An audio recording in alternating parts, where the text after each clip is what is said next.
युक्तांडपी यानी जो पेपर अफीम का पौधा होता है, सारे अंडप एक साथ हो तो युक्तांडपी, अलग अलग हो तो विक्तांडपी, जिसे माइचेलिया कहते हैं। और ये अंडप है, एक अंडप। अंडप गुरु बीजाणुधानी बीजांड भ्रूणकोश। मादा पुष्प के जननिक भाग को जयांग कहते हैं। मतलब जो मादा पुष्प का जननिक भाग होगा उसे हम क्या कहेंगे, उसे हम कहेंगे जयांग। जिसके प्रत्येक सदस्य को अंडप कहते हैं, जिसके प्रत्येक सदस्य को हम अंडप कहते हैं। वर्तिकाग्र, वर्तिकाग्र क्या होता है, अंडप का जो शीर्ष वाला भाग होता है ये अंडप है। इसका ये अंडप है। इसका ये जो शीर्ष वाला भाग होता है इसे हम कहेंगे वर्तिकाग्र। वर्तिका मध्य नलिकाकार भाग को वर्तिकाग्र को जोड़ता है, उसे अंडाशय, मतलब वर्तिकाग्र को अंडाशय से जोड़ता है। यह मध्य नलिकाकार भाग जो है वो वर्तिकाग्र को अंडाशय से जोड़ रहा है। नलिका, प्रागनलिका यानी जो ये प्रागनली होती है यहीं से क्या करती है, वृद्धि करती है, वर्तिकाग्र से वृद्धि करती है। अब आते हैं अंडाशय।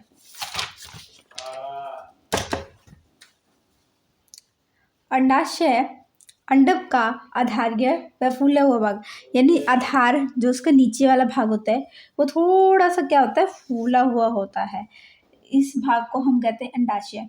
अंडाशय में बीजांड पाए जाते हैं। अंडाशय में क्या पाए जाते हैं, बीजांड पाए जाते हैं, बीजांड पाए जाते हैं। बीजांड की संख्या क्या अगर एक हो तो कौन कौन से पौधा होगा, गेहूं, धान और आम, इसमें क्या होगा, बीजांड एक। और एक से अधिक होता है वो होता है पपीता, तरबूज और आर्किड।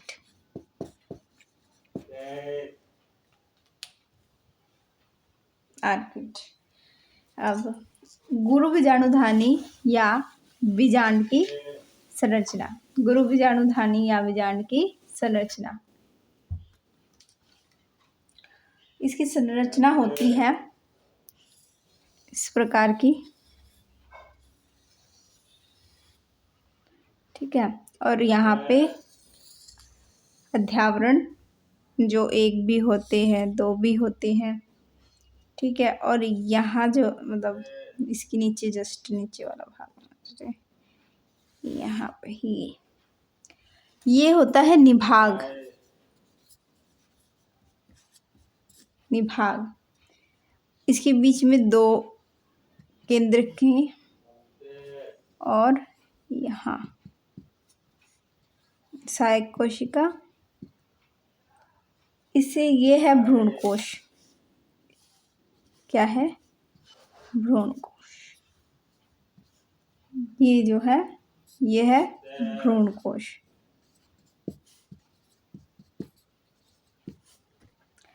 ये जो ये वाला पार्ट होता है इसे बोलते हैं हम नाभि। ये वाला पार्ट इसे बोलते हैं अध्यावरण। अध्यावरण ये बीजांड द्वार, बीजांड द्वार, और ये जो पार्ट होता है इसे बोलते हैं बीजांड काय। बीजांड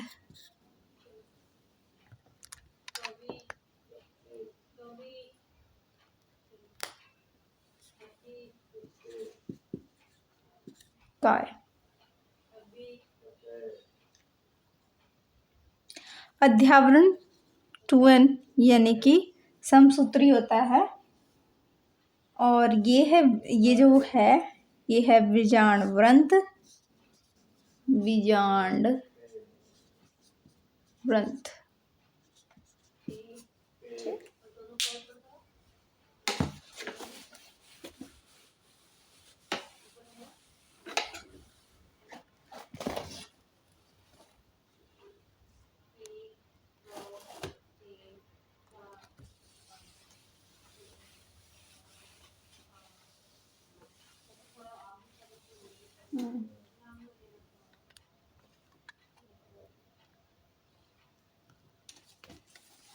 इसके बाद पुष्पीय पादपों में बीजांड एक वर्तनुमा संरचना होती है। पुष्पीय पादपों में क्या होता है, बीजांड एक वर्त ये गोलाकार वर्त होता है, वैसी संरचना होती है वर्तनुमा, इस प्रकार से एक जैसे गोल वर्त बनाता वर्ताकार संरचना होती है, जो अंत में बीज में बदल जाती है। जो अंत में किस में बदल जाती है, बीज में बदल जाती है। बीजांड के निम्नलिखित भाग होते हैं। पहले होता है बीजांड ग्रंथ।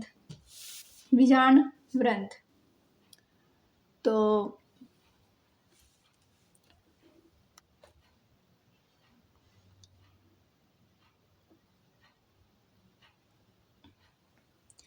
बीजांड ग्रंथ, यह व्रंत युक्त संरचना बीजांड को अंडाशय से जोड़ती है।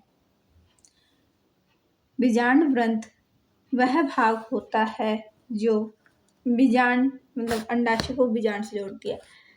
वह भाग होता है जो अंडाशय को बीजांड से जोड़ती है।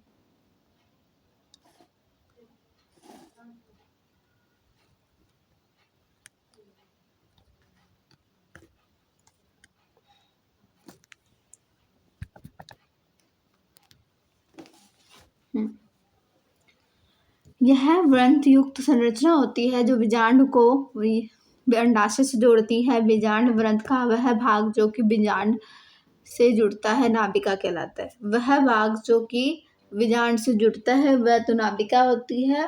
बीजांड व्रंत का वह भाग जो कि बीजांड से जुड़ता है नाभिका कहलाते हैं। अध्यावरण, बीजांड का बाह्यतम सुरक्षात्मक आवरण क्या कहलाता है। आवृतबीजी पादपों में 2 अध्यावरण होते हैं।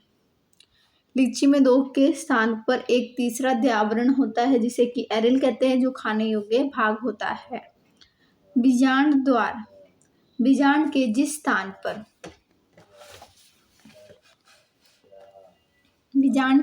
स्थान पर अध्यावरण अनुपस्थित होता है उसे बीजांड द्वार कहते हैं। बीजांड के जिस स्थान पर अध्यावरण अनुपस्थित होते हैं उसे क्या कहते हैं, हम बीजांड द्वार कहते हैं।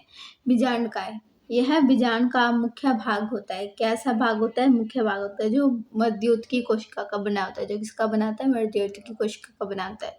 यह भाग का मुख्य कार्य पोषण प्रदान करना है। क्या कार्य मुख्य है, पोषण प्रदान करना। भ्रूणपोष, इसे मादा युग्मोद्भिद भी कहते हैं, जो 7 कोशिकीय व 8 केंद्रकीय अवस्था का होता है।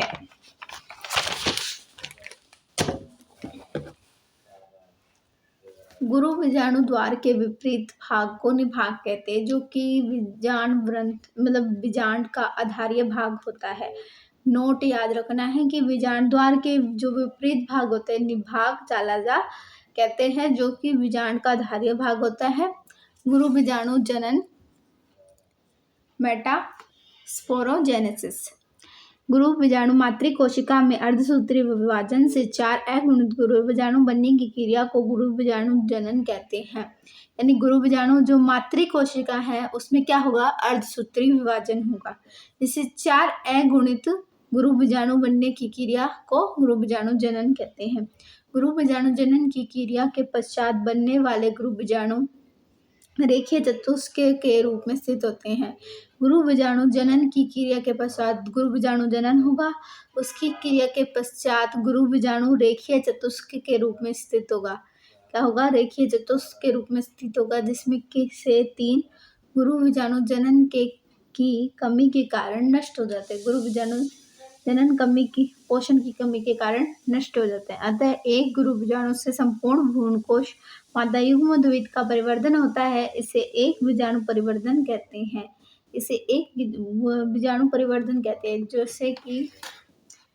जैसे कि पहले एक गुरु बीजाणु मातृ कोशिका बनाएंगे, ठीक है, ये एक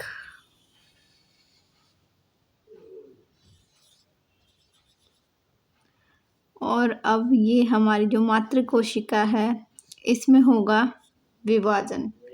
कैसा, अर्धसूत्री विभाजन, जिससे 4 अगुणित इसमें होगा विभाजन, जिससे क्या बनेंगे 4 अगुणित गुरु बीजाणु। ये अपने 4 अगुणित गुरु बीजाणु बन गए, जिसमें से कि 3 भोजन की कमी के कारण नष्ट हो जाते हैं। यहाँ पे अर्धसूत्री तो लिखा ही नहीं, अर्धसूत्री सूत्री विभाजन हुआ ना। ये द्विगुणित होता है, मतलब ये कैसा होगा, द्विगुणित। फिर दोबारा से इसमें फर्स्ट समसूत्री विभाजन होगा, समसूत्री। इससे क्या होगा कि ये 2 हो जाएंगे, मतलब 2 बन जाएंगे और दोनों ही विपरीत ध्रुवों पे चले जाएंगे। फिर इसमें दोबारा से सेकंड समसूत्री विभाजन होगा, फिर ये क्या बन जाएंगे 2 से 4। फिर इसमें विभाजन होगा, ये कितने बन जाएंगे 2 दूनी 4। और ये दोनों जो मतलब ये केंद्रक बीच में आ जाएंगे और एक पार्ट का निर्माण कर देंगे। तो तीसरे समसूत्री विभाजन के बाद कुछ इस प्रकार की संरचना बनेगी। ये है कोशिका द्रव्य विभाजन अवस्था, कोशिका द्रव्य विभाजन, कोशिका द्रव्य विभाजन।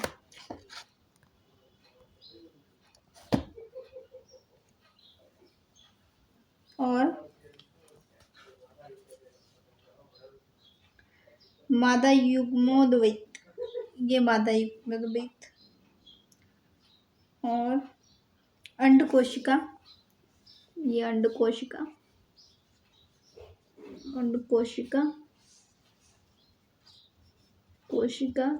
और इसकी साइड वाले 2 ये सहायक कोशिका,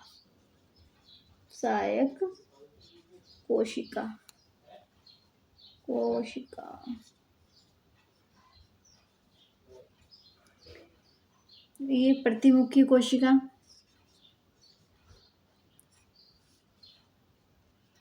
इधर लिख दूंगी, प्रतिमुखी कोशिका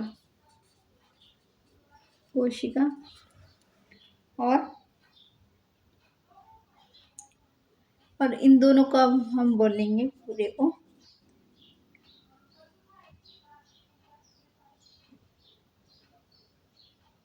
मिलाकर अंड उपकरण,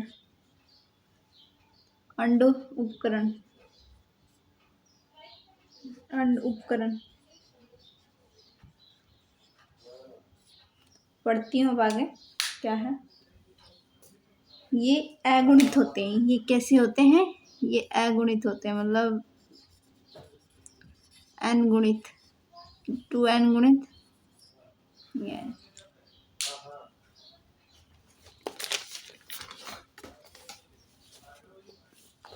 आप मादा युग्मोद्वैत के एक बीजाणु विकास में से क्या समझते हैं वो बताना है।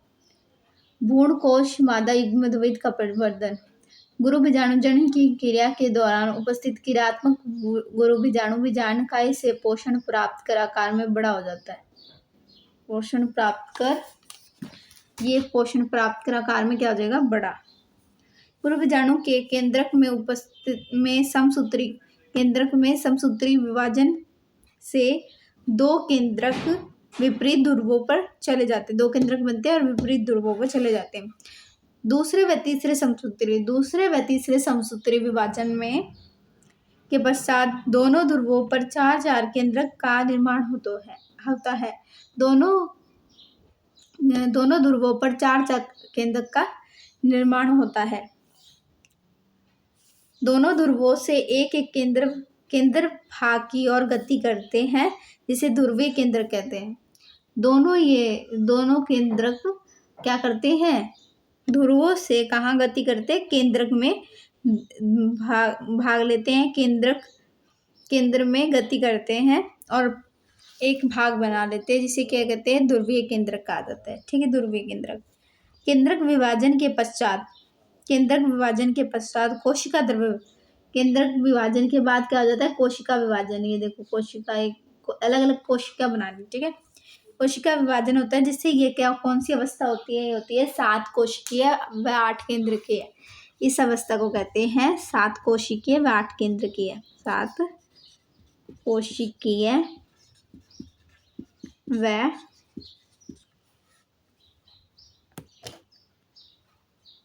8 केंद्रकीय। 7 तो इसमें कोशिका है, 1 2 3 4 5 6 7, लेकिन केंद्रक कितने हैं, देखो, 1 केंद्रक, 2 3 4 5 6 7 8 केंद्रक। ठीक है,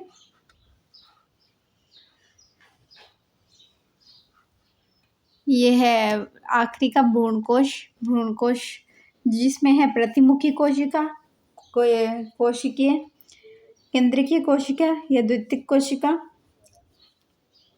अब अंडक, ये अंड कोशिका, इसके नीचे ये है सहायक कोशिका। ठीक है, ये तंतुमय समुच्चय, ये सहायक। और अंड कोशिका प्लस सहायक कोशिका को क्या बोलते हैं, अंड कोशिका। अंड उपकरण भी कहते हैं, और ये बीजांडकाय है।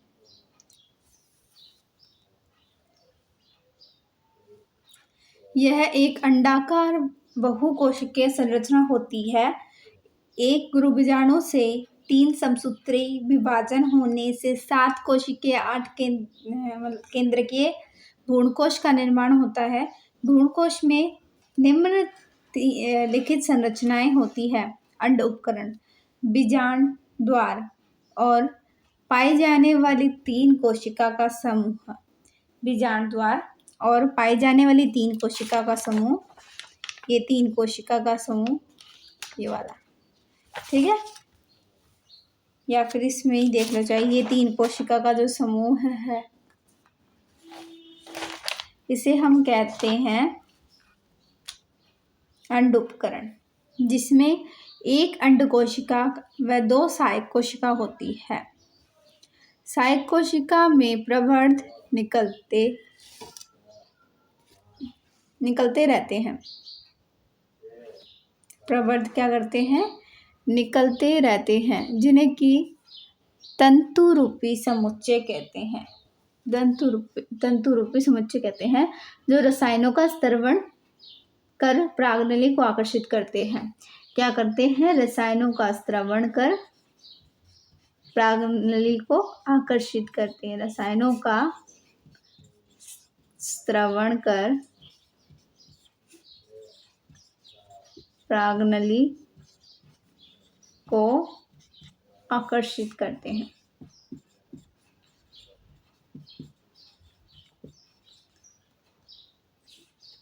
और क्या बोल सकते हैं यहाँ पे,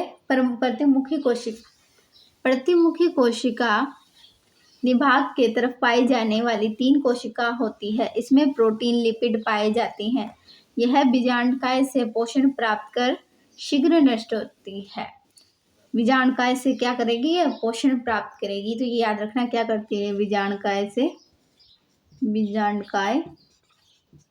से पोषण प्राप्त करेगी। जो पोषण है प्राप्त करेगी कौन, प्रतिमुखी कोशिका।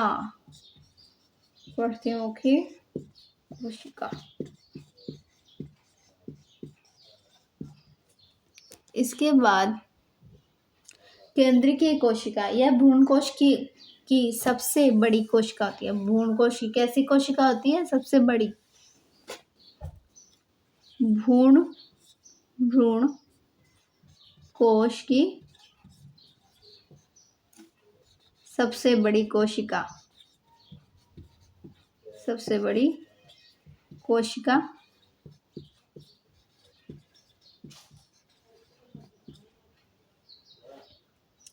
जिसमें 2 ध्रुवीय केंद्रक होते हैं। क्या होते हैं, 2 ध्रुवीय केंद्रक।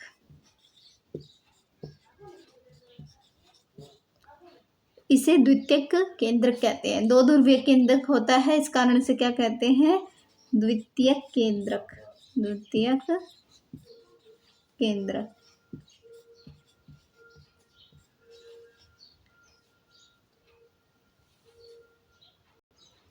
परागकण, पुष्प के परागकण का परागकोश से वर्तिकाग्र पर स्थानांतरण।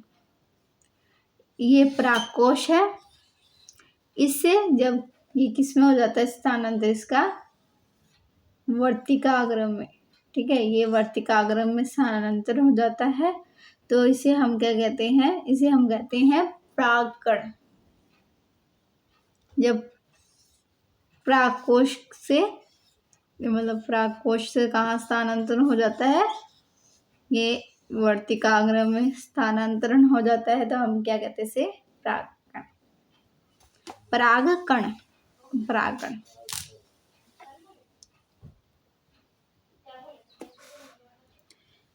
परागकण दो प्रकार का होता है। कैसा होता है?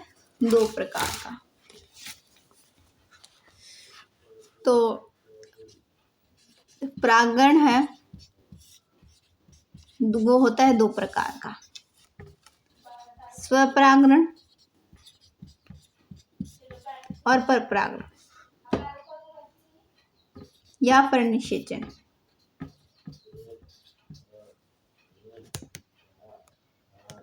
या फिर परनिषेचन।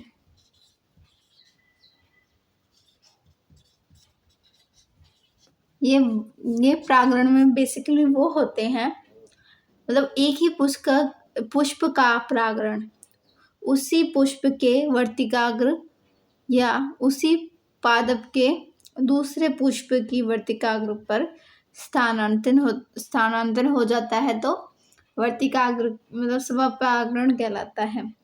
ये दो प्रकार के होते हैं। परपरागण मतलब स्वयुग्मन, स्वयुग्मन और सजात पुष्पी परागण। सजात पुष्पी परागण।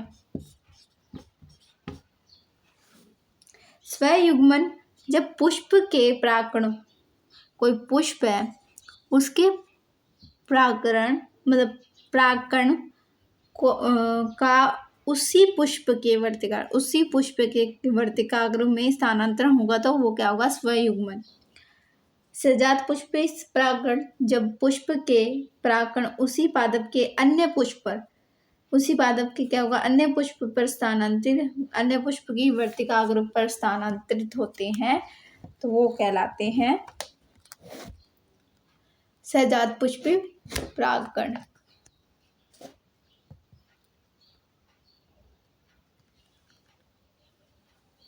ठीक है।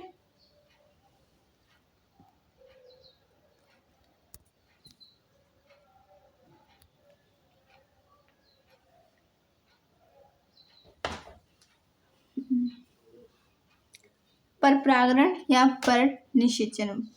परागण, इसे देखें तो जब किसी पुष्प का परागकण किसी अन्य पादप के पुष्प के वर्तिकाग्र पर स्थानांतरण होगा, यानी कोई पौधा है उसके पुष्प का कोई परागकण है, वो किसी अन्य पौधे के पुष्प के वर्तिकाग्र पर पहुंच जाता है, तो आप यूं कह सकते हैं कि ये कैसा परागकण है? पर परागण। तो स्वपरागण की तुलना में परपरागण को बेहतर माना जाता है। क्यों माना जाता है? क्योंकि इसे पीढ़ी दर पीढ़ी अवांछित जो लक्षण होते हैं वो प्राप्त होते हैं। क्यों माना जाता है? क्योंकि इसमें पीढ़ी दर पीढ़ी अवांछित लक्षण प्राप्त होते हैं। लक्षण प्राप्त होते हैं। पीढ़ी दर पीढ़ी अवांछित लक्षण प्राप्त होते हैं। इस कारण से इसे कैसा परागकण माना जाता है? अच्छा माना जाता है, या फिर कह सकते हैं बेहतर माना जाता है। स्वपरागण परागण के अनुकूलन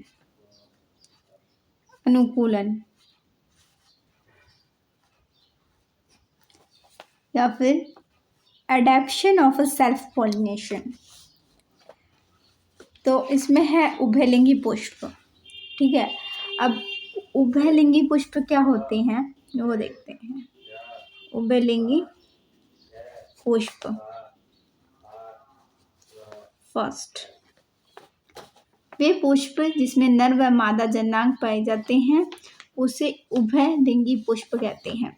यानी कि ऐसे पुष्प जिसमें क्या हो, नर जननांग तथा मादा जननांग दोनों पाए जाए। ठीक है, वो उन्हें कहेंगे हम उभयलिंगी पुष्प। उभयलिंगी पुष्प। अगर इसका उदाहरण है वो है मटर। किसको याद रखना उदाहरण में? मटर, जैसे मटर। सेकंड है समकालीन परिपक्वता। समकालीन परिपक्वता,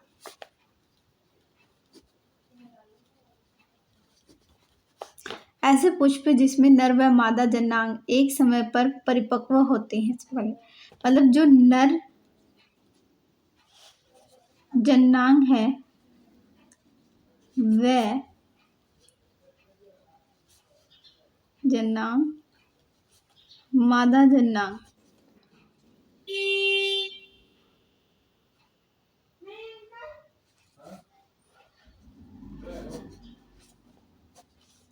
दोनों